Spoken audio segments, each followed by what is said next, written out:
প্রিয় শিক্ষার্থীরা, আসসালামু আলাইকুম। শর্টকাট লার্নিং ইউটিউব চ্যানেলে সকলকে স্বাগত।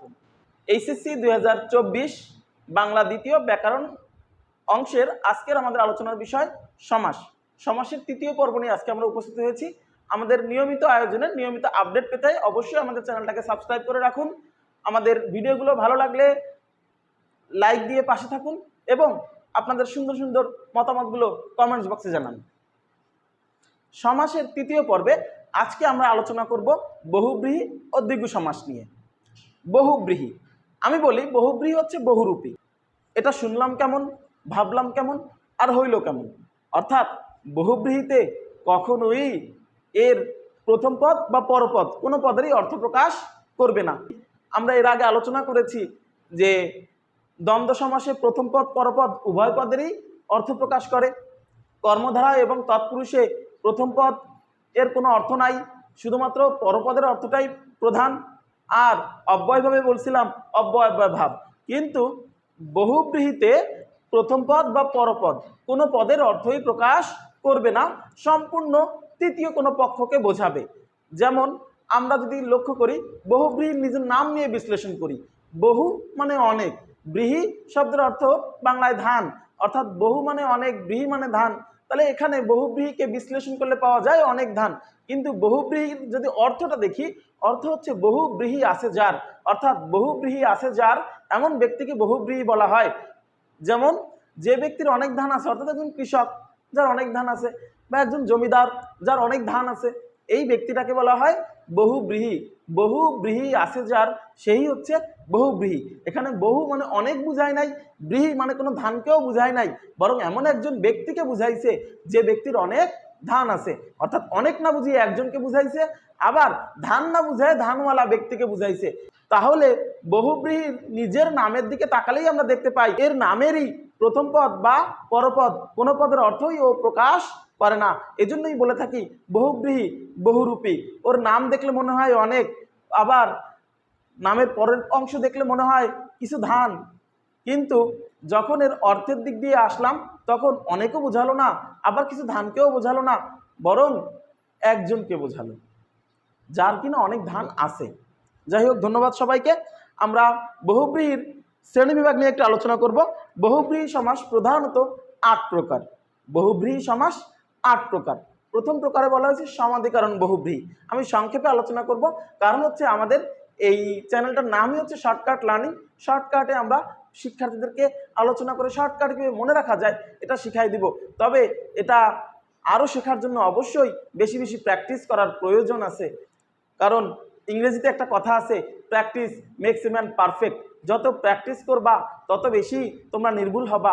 প্র্যাকটিসের মাধ্যমে এই জিনিসগুলো মনের ভিতরে, প্র্যাকটিসের মাধ্যমে এই জিনিসগুলো মনের ভিতরে আরও বেশি বেশি গেঁথে যাবে।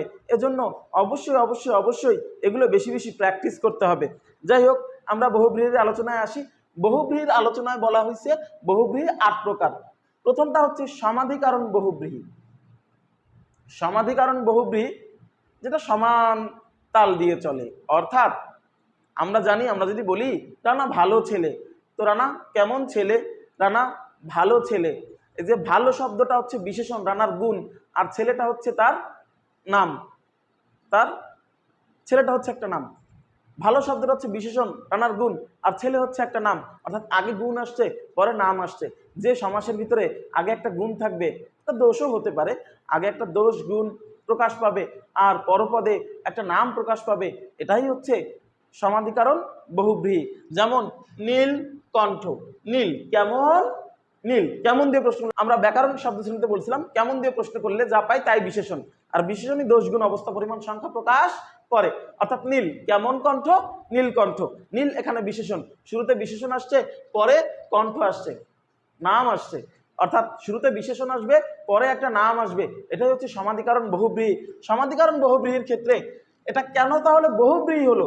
এখানে আসলে কি নীলকে বুঝায় নাকি কণ্ঠকে বুঝায়? না না, এখানে নীলকেও বুঝায় নাই, কণ্ঠকেও বুঝায় নাই। নীল কণ্ঠ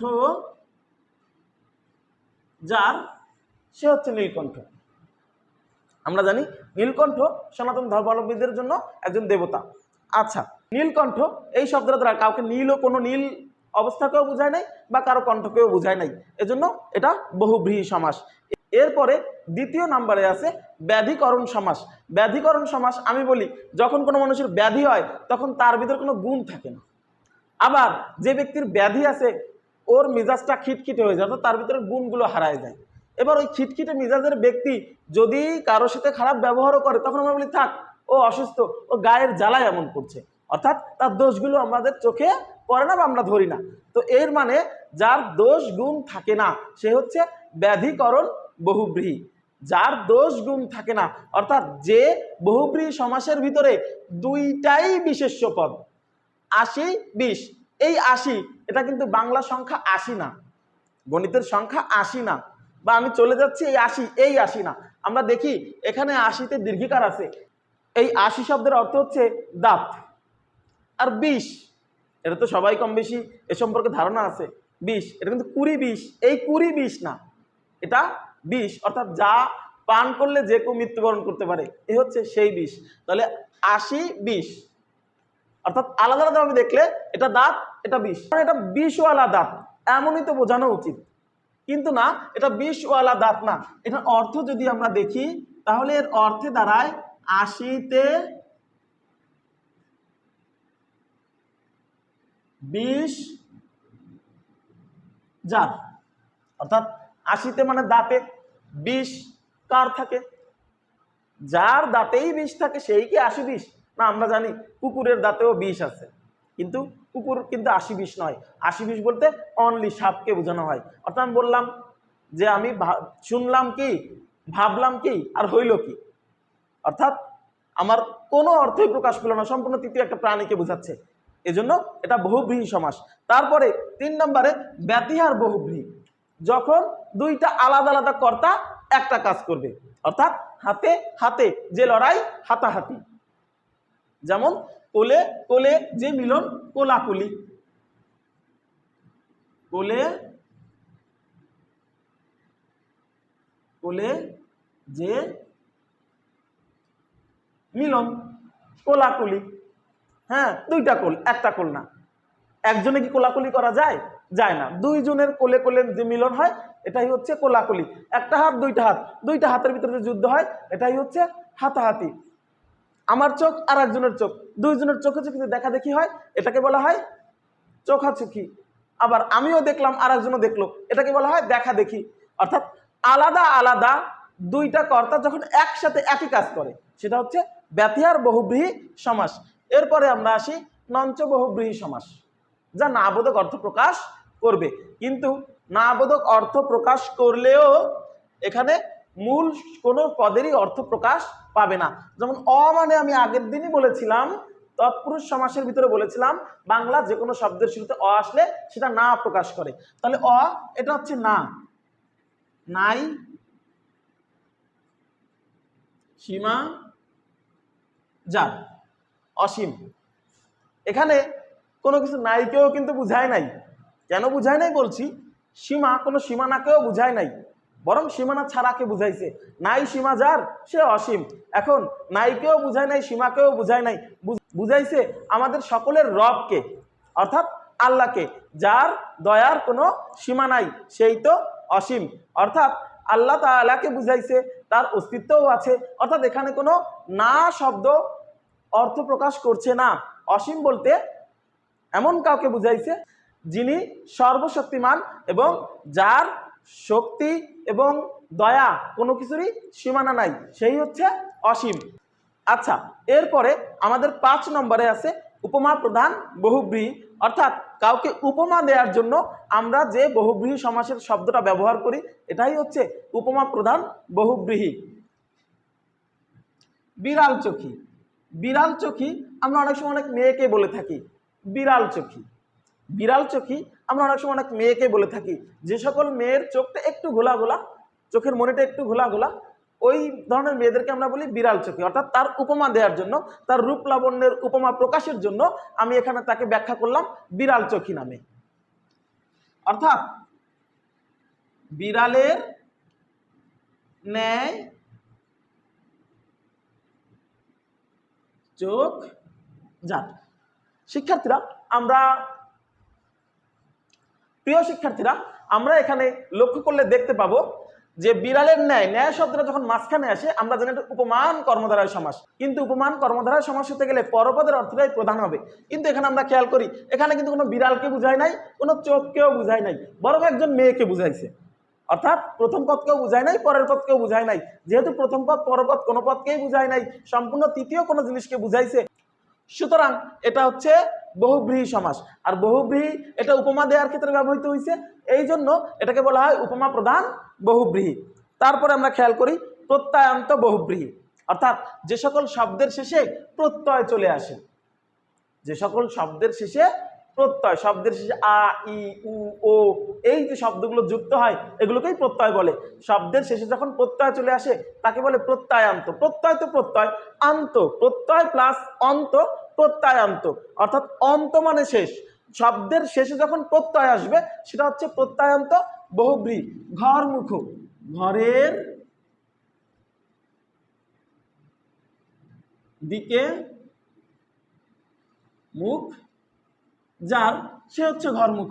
এখানে কিন্তু কোনো ঘরকে বুঝায় নাই, কারো মুখটাকেও বুঝায় নাই, বুঝাইছে এমন একজন ব্যক্তিকে যার আকর্ষণ ঘরের দিকে। অনেক সময় এরকম হয় না, নতুন বিয়ে করছে, এখন আর বাইরে কোনো কাজে মন বসে না, কাজ, জরুরি কাজ বাইরে যেগুলো অবশ্যই করতে হবে, করা শেষ হলেই তার মন ছুটে যায় বাসায় চলে যাবো, বাসায় চলে যাবো। এমনকি যখন সে কাজের ভিতরে থাকে তখনও তার মন বলে কাজ শেষ হবে কখন, বাসায় যাব কখন। এই ছেলেগুলোকেই কি বলা হয়? ঘরমুখ। অর্থাৎ ঘরের দিকে মুখ যার, সে হচ্ছে ঘরমুখ। ঘরমুখ এটা হচ্ছে প্রত্যয়ান্ত বহুব্রীহি, কারণ আমরা ঘরমুখ শব্দটার দিকে তাকালে দেখি লাস্টে একটা ও আসছে। আমি যেটা বলছিলাম আ, ই, উ, ও, এইগুলো যখন শব্দের শেষে যুক্ত হয়ে যায় এটাই হচ্ছে প্রত্যয়, আর প্রত্যয় যুক্ত হলেই তাকে বলা হয় প্রত্যয়ান্ত বহুব্রীহি। আমরা 7 নম্বরে দেখব অলুক বহুব্রীহি সমাস। অলুক সমাসের কথা মনে আছে তো? তৎপুরুষে পড়েছিলাম অলুক তৎপুরুষ সমাস, যেখানে বিভক্তি লোপ পায় না। অলুক বহুব্রীহিও তাই, যেখানে বিভক্তি লোপ পায় না। কিন্তু অলুক বহুব্রীহি আর অলুক তৎপুরুষ এই দুটোর ভিতরে পার্থক্যটা কোথায়? অলুক বহুব্রীহি এবং অলুক তৎপুরুষ এ দুটোর পার্থক্য হচ্ছে অলুক তৎপুরুষ হলে পরের পদের অর্থটাই প্রধান হবে, আর অলুক বহুব্রীহি হলে প্রথম পদ বা পরপদ কোনো পদের অর্থই বুঝাবে না। যেমন এখানে কি আছে? গলায় গামছা, এটাকে যদি আমরা ব্যাখ্যা করি, গলায় গামছা যার, অর্থ হচ্ছে গলায় গামছা যার, মানে এমন একজন ব্যক্তি যার গলায় গামছা আছে। অনেক সময় এরকমও বলা হয় গলায় গামছা, যে যখন কোনো ব্যক্তি অপরাধ করে, আগের দিনে এরকম দেখা যেত, বা আমাদের শ্রমজীবী সমাজে এখনো দেখা যায় অনেক সময় গলায় গামছা বেঁধে নিয়ে চলে আসছে, গলায় গামছা পেঁচে গামছা বেঁধে নিয়ে চলে আসছে আয়, বা তার গলায় একটা গামছা ছিল, গামছাটা ধরে নিয়ে চলে আসছে, গলায় গামছা, গামছা টেনে নিয়ে আসে। এই ক্ষেত্রে এই গলায় গামছাটাকে ব্যবহৃত করা হয়, অর্থাৎ যে ব্যক্তির গলায় গামছা তাকে বলা হয় গলায় গামছা। অর্থাৎ যে ব্যক্তির গলায় গামছা তাকে বলা হয় গলায় গামছা। অর্থাৎ গলায় দ্বারা কোনো গলাকেও বুঝায় নাই, গামছাকেও বুঝায় নাই, একজন ব্যক্তিকে বুঝাইছে। অর্থাৎ প্রথম পদ পরপদ কাউকে বুঝায় নাই, তৃতীয় কোনো ব্যক্তিকে বুঝাইছে। এরপরে আমরা আসি চৌচালা, অর্থাৎ সংখ্যাবাচক বহুব্রীহি। চৌ শব্দটা আমরা দেখেই বুঝছি, চৌ শব্দটা আমরা দেখেই বুঝতে পারছি যে এখানে একটা সংখ্যাকে বোঝানো হয়েছে। অর্থাৎ যে বহুব্রীহি সমাসের দ্বারা সংখ্যার ধারণা পাওয়া যায় সেটা হচ্ছে সংখ্যাবাচক বহুব্রীহি। শিক্ষার্থীরা, সংখ্যার ধারণা আর একটা সমাস দ্বারা পাওয়া যায়, সেটা হচ্ছে দ্বিগু। দ্বি মানে দুই, এটাও একটা সংখ্যা। সংখ্যাবাচক বহুব্রীহির প্রথমে বলা হয়েছে সংখ্যা, তার মানে সংখ্যার ধারণা পাবো। দ্বি মানে দুই, দুই একটা সংখ্যা, তার মানে দ্বিগু দ্বারাও আমরা সংখ্যার ধারণা পাবো।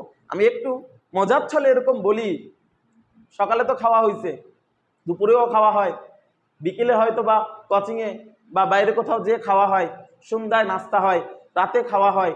আবার এই যে গরম পড়ছে, বাড়ি থেকে সকালবেলা যখন আমরা বেরোই, সারাদিন সেই দুপুর পর্যন্ত কিন্তু না খেয়ে থাকা হয় না, আর কিছু না হলেও অন্তত অবশ্যই পানি পান করা হয়। এত কিছুই তো খাইলাম, কিন্তু সব খাবার কি একই জায়গাতে বসে খাইলাম, ঘরের ডাইনিং টেবিলেই?